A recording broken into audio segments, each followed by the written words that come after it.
Coming to you from the city of the weird. Exploring topics from the esoteric and unexplored to dimensions unknown. Shining a light of truth on the darkest corners of our reality. Welcome to the Curious Realm.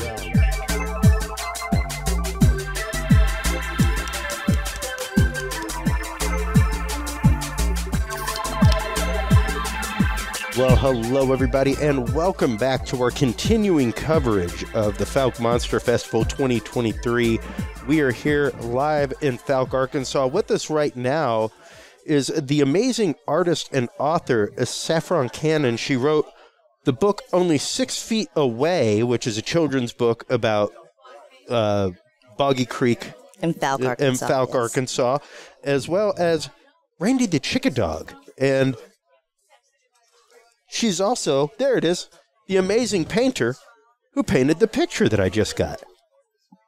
So tell us a little bit about yourself. Tell us how you first, came to the world of Fouke legend, things like that, and what brought you to write 6 Feet Away. Okay, so first of all, ever since I was in the 5th grade, I wanted to be an illustrator and a writer. Okay.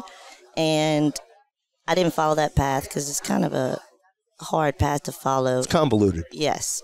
So I ended up becoming a teacher.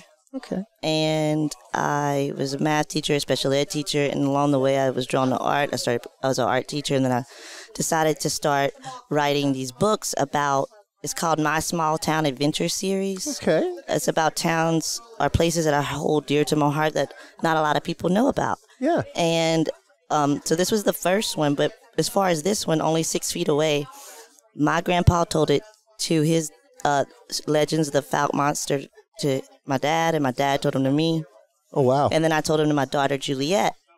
And Juliet is actually one of the characters in this story. But anyways, she, even in the dedication, it says, for Juliet, my 8-year-old daughter, she inspired this story and helped with important plot details. I realized the story needed to become a story when I was telling her this story, and then she said one thing to me that would make it like a really good book. Because every time they mistake, the Fouke monster is always lurking in the background. Mm-hmm. And she told me, she said, why do you keep saying it's only 6 feet away every time? I was saying 6 feet away every time. Yeah. And she said, why don't you count down? Oh. So it counts down. So every time they expect it's a different. So it starts off that it's it's only 6 feet away. And it's real. So, it turns out this time it was Mr. And Black. I love the Lyle Blackburn in here. Well, it's actually Mr. Blackstone, but it is based on, Lyle Blackburn. Yeah, yes. Because this was 1967. Maybe it was his dad or something. But it's absolutely fantastic. I love the fact that you are carrying on, once again, not only this local tradition, but the tradition of small towns in storybook to children. My family is from Mamou, Louisiana. Oh, literally single red light town. I know Mamou. I'm actually, my next book I'm going to write is my grandma grew up on a houseboat in Grove State. Oh, wow. And that's going to be the next one, because there's so many cool places that people don't really know about. Yeah. I mean, most people know Mamou either from the Hank Williams song that brought it fame, which was done before Hank Williams did it, oddly enough. As well as Fred's Lounge, which is a state landmark in the state of Louisiana as the official home of Cajun music, where Cajun music got its start. And I talk on the show regularly about you want to see a beautiful thing, go out and witness a Mardi Gras in a town like that. And New Roads was the first Mardi Gras ever, which is this town that this is about. Absolutely. And you can put, kids can learn so much from this. Absolutely. Here's a map and it tells about the lake and stuff like that. So I just think that it's a beauty that no one is showing exactly in children's books. Well, yeah. And I mean, some people might, but it's rare. Well, it's not only the idea of the story, but the idea of the concept. And introducing children to the idea of culture. A monster doesn't have to be scary. Just because something is in the woods and you don't know what it is, doesn't mean it has to be scary. Right. you know? Right. And even the idea of things like Bigfoot, UFOs, UAPs, like it's interesting to see how many children's books are coming out now in these genres. Yes, it's because so fun. Well, I think it's more the fact of we're open. We're the parents now. Like, you know, I know my grandmother would gladly tell me any stories she knew about things like that. I know my grandfather would have more than gladly had he been around longer. However, being able to carry on these traditions, being able to carry on the stories that make towns. Fouke is a prime example. There's a lot of people in Fouke who don't really care for the tradition of the Fouke monster. They'd prefer all the strangers go away. You know, we don't need all the looky-loos traipsing around in our bayou, stuff like that, you know. But at the same token, it does great things for a town. It really does. And it does something as far as teaching a generation and generations of people to appreciate something about their town, something that makes their town unique. And especially, it became a mission of mine a long time ago to expose people to the Cajun culture, because it is truly one of the only cultures in America that is unique to America. Like, it only exists here. I mean, and in that small spot. That's it. And to know that people like my grandfather were not only ridiculed, but discouraged from speaking Cajun in school. When my grandpa came here. Put into the corner for speaking their language. When my grandpa came here, they could not. They spoke broken English, and they told them to go home. Until they could. Until you could speak English, and this was in New Roads. Until you can go home until you can speak English. And then now, when I was in school, they were trying to teach us French. Because that is a concept that we talk about on the show regularly. It does. People think it takes hundreds of years, thousands of years for something to get lost. No, man. It doesn't take long. Like 30 years. One generation can lose it. That's it. In a heartbeat. Especially if you were made to feel like, if you want it to be gone, like think about how they felt about it. They thought speaking French was a horrible thing. It was shameful. So they didn't want to talk that, and they wanted to eradicate it. Why would they tell their children? Because they didn't like the way it made them feel. So they wouldn't carry on the tradition. Well, even the whole use of the term kunas, for example, is a prime one. I've regularly tell people, careful with your throw around of that term, because it really is kind of our word.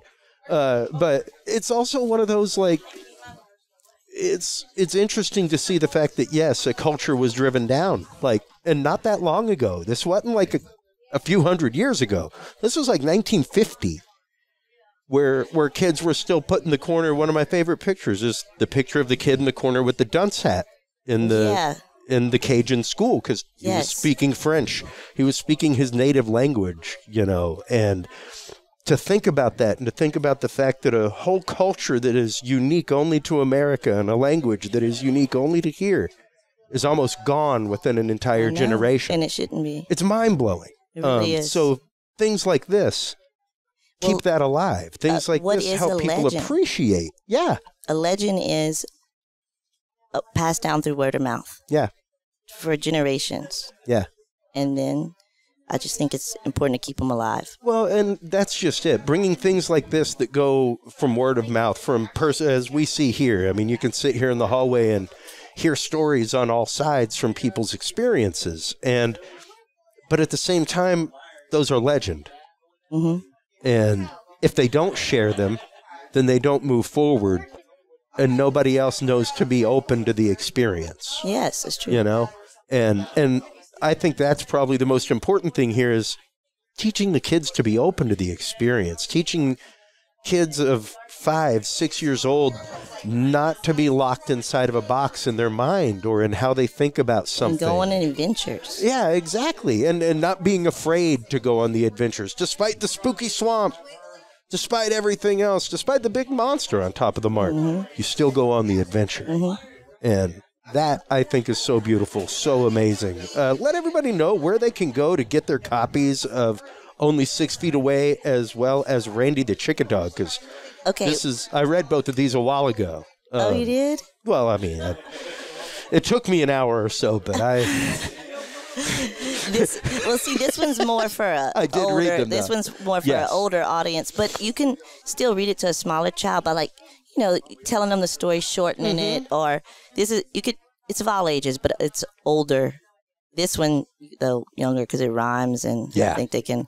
But you can go to Art by Saffron Cannon on Facebook and contact me. That's the way you can order these books. All right. Art by Saffron Cannon. Fantastic. And what about your artwork? Because once again, you are not only the author, but you're the illustrator. And I am. Your artwork is absolutely beautiful. I started off doing art, actually, and I've been a teacher for 11 years, and I was mostly teaching math and special ed, but then I just drawn to the art, and I just started painting, and then I started an art page, and I just love it. What was it about? I guess doing the subject. I like the graffiti artist Banksy. Yeah. He always uses silhouettes in his work, so it's a part inspiration. I kind of like the idea of taking something that's scary but making it pretty and still keeping the scariness at the same time. Like it's like fairy tale meets eeriness. That's and there were numerous paintings over there. This one I was drawn to because of the coloration. The coloring in it was very dreamlike for me. I do a lot of different tree paintings, and I do like a red tree and a blue tree and a green tree. Yeah, and I do a lot of tape paintings where I tape the shapes of the trees. Okay, yeah. Paint and then remove the tape. And I build the tree out of painter's tape. Oh wow, little bitty tiny pieces and then peel it off. Yeah, exactly. Your work is absolutely amazing. Once again, the books are awesome. Let everybody know where they can go to order their paintings, where they can go to order books from you. Art by Saffron Cannon. There you have it. While you are online checking out everything from Saffron Cannon at Art by Saffron Cannon on Facebook, make sure to stop on by Curious Realm. CuriousRealm.com is the website. That is where you can find all the episodes. That's where you can find all the content. That is where you can stop by CuriousRealm.com/story, and you can share your story with us of the paranormal, your experience of cryptids. If you're a government whistleblower, stop on by, fill out our form. We will present your information to our presenters and our guests on the show and try to get you some answers. We will be back right after this commercial break with more amazing coverage of the Fouke Monster Festival, live from Fouke, Arkansas, right after this. Thank you for tuning in to this episode of The Curious Realm. Stay tuned for more guests, forbidden topics, and hidden truths. Download the official Curious Realm app and view the Knowledge Vault on our website, CuriousRealm.com. Follow us on social media by searching Curious Realm. Curious Realm is available on your favorite podcast services, as well as YouTube, Roku, Amazon Fire, and Apple TV through the APR TV app, available on all app markets. Curious Realm is a proud member of the HC Universal Network family of podcasts. For more great content or to become a sponsor of Curious Realm or other podcasts, visit hcuniversalnetwork.com today. Thanks for listening. Stay curious. And remember, the other side is always watching.